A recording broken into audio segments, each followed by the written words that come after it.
Hello student, स्वागत है आप सभी का एक बार फिर से हमारे इस लर्निंग प्लेटफॉर्म बीएससी बायो वाला में।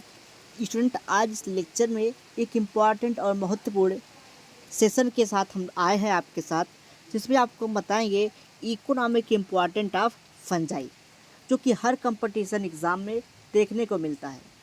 यहाँ से आपको हम कुछ इसकी यूज़फुल एक्टिविटीज़ के बारे में, कुछ हार्मफुल एक्टिविटीज़ के बारे में आपके साथ हम लोग डिस्कशन करेंगे। देखिए, जो फंजाई होता है ये इकोनॉमिक इम्पोर्टेंस ऑफ फंजाई इसको क्यों कहा गया, क्योंकि जो फंजाई होता है ये आर्थिक रूप से, ठीक है, आर्थिक रूप से हमारे लिए क्या इम्पोर्टेंट है इसके बारे में हमको जानना है। ठीक, तो मैंने बताया कि कुछ फंजाई होते हैं जो हमारे आपके लिए यूज़फुल होते हैं, कुछ होते हैं जो हार्मफुल होते हैं। यूज़फुल एक्टिविटी की बात करें, ठीक, तो यूज़फुल एक्टिविटी कुछ फंजाई होते हैं जो फूड के रूप में यूज़ किए जाते हैं। किसके रूप में? फूड के रूप में। तो है, जैसे मान लीजिए कि मशरूम है जो कि एगेरिकस, मार्केला है, लाइकोपर्डॉन है, ठीक है, ये सब क्या है, फूड के रूप में यूज किए जाते हैं। क्यों यूज किए जाते हैं? क्योंकि इसमें प्रोटीन, कार्बोहाइड्रेट, मिनरल्स, विटामिन ये सब की मात्रा ज़्यादा होती है। वही जो ईस्ट होता है वो भी एक प्रकार की फंजाई है, जिसमें विटामिन डी और बी ज़्यादा मात्रा में पाए जाते हैं, इसलिए इसका ज़्यादा उपयोग किया जाता है। कुछ फंजाई होते हैं जो एग्रीकल्चर में यूज किए जाते हैं, ठीक है, और कुछ सेप्रोफिटिक होते हैं, ठीक, जो डेक या डिकेइंग मटेरियल से रिलीज होते हैं, जो मिनरल की मात्रा ज़्यादा होती है। तो क्या होता है, ये जब इसको सॉयल में डाला जाता है तो सॉयल की फर्टिलिटी बढ़ जाती है। ठीक, यानी कि मैंने बताया कि कुछ फंजाई क्या होता है, सेप्रोफिटिक होती है, जो डेड या डिकेइंग मटेरियल को ब्रेक कर देता है। जैसे कोई मटेरियल उसमें पड़ा है तो उसे ब्रेक कर देगा, तोड़ देगा। जब वो तोड़ेगा तो उसमें मिनरल्स रिलीज होगा। वो जो मिनरल्स रिलीज होगा ना, उसको सॉइल में ऐड कर देगा। जब सॉइल में ऐड कर देगा तो उसकी फर्टिलिटी बढ़ जाएगी। ठीक है, जैसे बताया गया कि एंडोमाइकोराइजा और एक्टोमाइकोराइजा, वैम, ये सब क्या है, ये सॉइल के एक्टिविटी को या फिर फर्टिलिटी को इंक्रीज करता है। कुछ फंजाई होते हैं जो इंडस्ट्री में यूज किए जाते हैं, जैसे चीज़ इंडस्ट्री, जैसे मान लीजिए कि पेनिसिलियम है, पेनिसिलियम कम्बेटाई है, पेनिसिलियम राकोफोर्टाई है, ये सब क्या होती है, ये सब फंजाई यूज किए जाते हैं राइपेनिंग ऑफ चीज़, यानी कि जो आपके पनीर वगैरह होते हैं इसमें उपयोग किए जाते हैं, या जो भी फ्लेवरिंग पदार्थ होते हैं उसमें गुड फ्लेवर देते हैं, जैसे फ्लेवर का काम करते हैं, स्वाद बढ़ाने का काम ये करते हैं।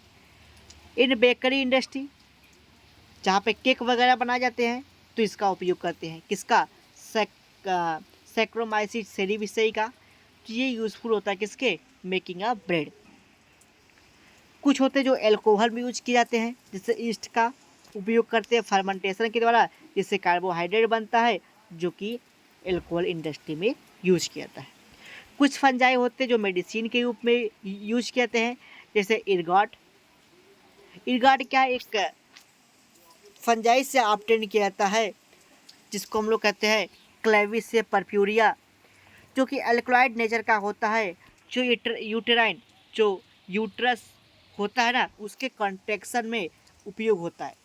यानी कि बर्थ के समय, जैसे कोई बेबी जन्म ले रहा है, उसका बॉर्न हो रहा है, जन्म हो रहा है, तो यूट्रस में कॉन्ट्रेक्शन के लिए इर्गॉड फंजाई का उपयोग, यानी कि इससे एक इंजेक्शन तैयार किया जाता है, जो कि वुमेन को, यानी कि उस प्रेग्नेंट लेडी को लगाया जाता है। ठीक, कुछ होते हैं जो उससे एंटीबायोटिक प्राप्त किया जाता है, जैसे पेनिसिलियम है, पेनिसिलियम नोटेटम से एंटीबायोटिक उपयोग किया जाता है। एस्परजिलस प्रोलीफेरांस है, इससे भी प्रोलीफेरान एंटीबायोटिक निकाला जाता है। ट्राइकोडर्मा की कुछ स्पीसीज है, जैसे ग्लियोटॉक्सिन है, इससे भी क्या होता है, एंटीबायोटिक प्राप्त किया जाता है। कुछ फंजाई है जो रिसर्च में उपयोग किए जाते हैं, जैसे न्यूरोस्पोरा है, इसकोबोलस है, ईस्ट है, ये सब क्या होते हैं, एक्सपेरिमेंट में, रिसर्च में यूज किए जाते हैं। कुछ फंजाई है जो हार्मोन का प्रोडक्शन करते हैं, जैसे जिब्रेलिन है, ये क्या है, जिब्रेला फंजाई से अपलोड किया जाता है, जिससे क्या होता है, एक प्रकार के हार्मोन को तैयार किया जाता है। फंजाई इन एंजाइम प्रोडक्शन, कुछ फंजाई ऐसे होते जो एंजाइम का प्रोडक्शन करते हैं, जैसे एमाइलेज एंजाइम ना, इन्वर्टेज एंजाइम, सेलुलोज एंजाइम, ये सब किससे होते हैं? फंजाई से प्राप्त किए जाते हैं। एमाइलेज एंजाइम एस्परजिलस नाइगरस से उपयोग किया जाता निकाला जाता है। इन्वर्टेज एंजाइम सैक्रोमाइसिस सेरिविसेई से, ट्राइकोडर्मा रेसली से सेलुलोज एंजाइम प्राप्त किया जाता है।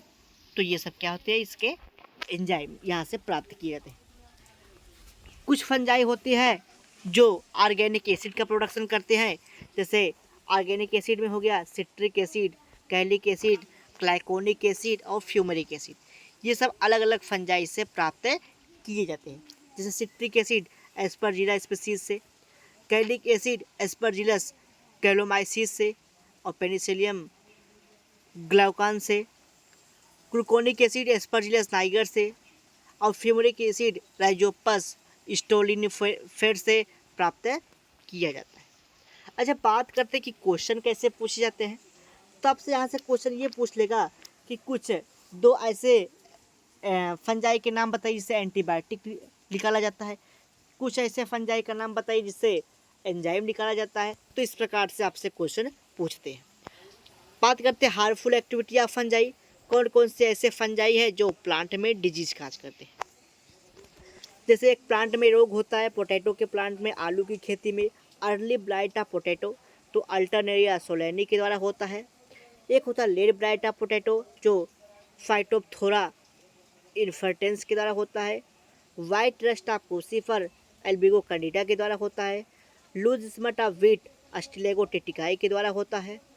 Black rust disease of wheat जो पैक्सिनिया क्रेमिनिस टेटिकाई के द्वारा होता है। Red rot disease of sugarcane, ये भी कैलोट्राइकम के द्वारा होता है।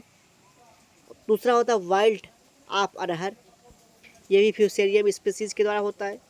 कुछ होते हैं कि एनिमल में डिजीज काज करते हैं, जैसे एस्परजिलस लंग में डिजीज काज करता है, एस्परजिलस नाइगर के द्वारा होता है ये। कुछ होते हैं जो नर्वस सिस्टम में, जैसे म्यूकर प्यूसिलेंस के द्वारा। कुछ होते हैं जो ईयर में डिजीज काज करते हैं, एस्परजिलस फ्लेव्स के द्वारा होता है। कुछ होते हैं ऐसे फंजाई जो फूड पॉइजनिंग में, यानी कि फूड को दूषित कर देते हैं, जैसे राइजोपस, म्यूकर, एस्परजिलस। ये सब क्या है? ये सब फूड में, ये सब में क्या करते हैं? इसको दूषित करते हैं। ठीक।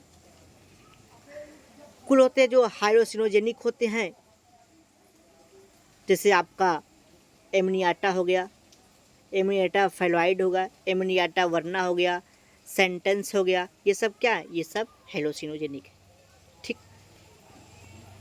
डिस्ट्रक्शन ऑफ टिम्बर, कुछ होते हैं जो टिम्बर जो लकड़ियाँ होते हैं उसको डिस्ट्रॉय कर देते हैं, कुछ फंजाई है, जैसे आपका पॉलीपोरस आर्मिलेट्रा है, जो क्या करते हैं? वुड को, लकड़ी को डिस्ट्रॉय कर देते हैं। तो ये टॉपिक था किसके बारे में? आपके फंजाई के इकोनॉमिक इम्पोर्टेंस थे। अगले लेक्चर में हम लोग एक टॉपिक है हाइड्रोकैरियोटिक, इसके बारे में डिस्कस करेंगे। न्यू टॉपिक है ये। चलिए, तो ये पूरी बात किसके थी? Economic importance of fungi. अगर आपके कोई डाउट, कोई क्वेरीज, कोई क्वेश्चन है तो कमेंट बॉक्स में आप अपने डाउट, क्वेरीज, क्वेश्चन को पूछ सकते हैं। मिलते हैं नेक्स्ट लेक्चर में नए टॉपिक के साथ। देखिए, अगर आपको इसका पीडीएफ चाहिए, फंजाई बीएससी फर्स्ट सेमेस्टर का फुल पीडीएफ, ये 62 पेज से पीडीएफ बना हुआ है। आप पेड बैच ले लीजिए, आपको पूरे यूनिट के जितने यूनिट है आपके सिलेबस पे, सारे यूनिट की पीडीएफ आपको मिल जाएंगे। तो यहाँ से आपको पढ़ने में बहुत आसानी होगी। ठीक, तो पीडीएफ का पेड बैच आप लोग जरूर लीजिए।